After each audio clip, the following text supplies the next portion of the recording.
لمين صوتك يا كارمن؟ أنا أختار وسيم.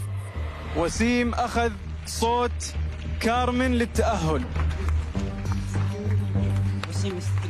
لسه راح تحتاج صوتين يا وسيم. باقي صوتين. عزيزي فؤاد، صوتك لمين هالمرة؟ مين الصوت اللي فؤاد راح يصوت له انه يتأهل إلى مرحلة ربع النهائي؟ يا الله أنا تلفت أعصابي والله. فهد أنت جاهز شكلا وجاهز صوتا وجاهز، يعني أنا بالنسبة لي أشوف في ملامح واحد جاهز. وسيم.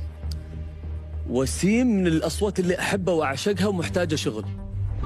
فؤاد، صوتك لمين؟ أنا بختار فهد. فؤاد صوت لفهد.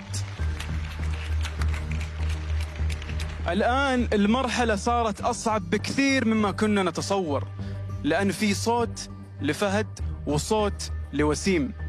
القرار لك يا داليا. صعب، هم ورطوني. مين راح تختارين يتأهل إلى الربع النهائي؟ حرام عليكم. القرار عندك يا داليا.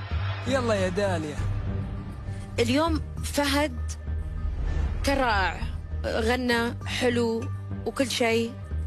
وسيم صوت، اليوم كان عنده أغلاط بس هو صوت. إيه اثنينهم حلوين. صعب. اللي راح يتأهل معنا هو تفضلي في الملعب. وسيم. ألف مبروك يا وسيم، تأهلت إلى مرحلة الربع النهائي. فهد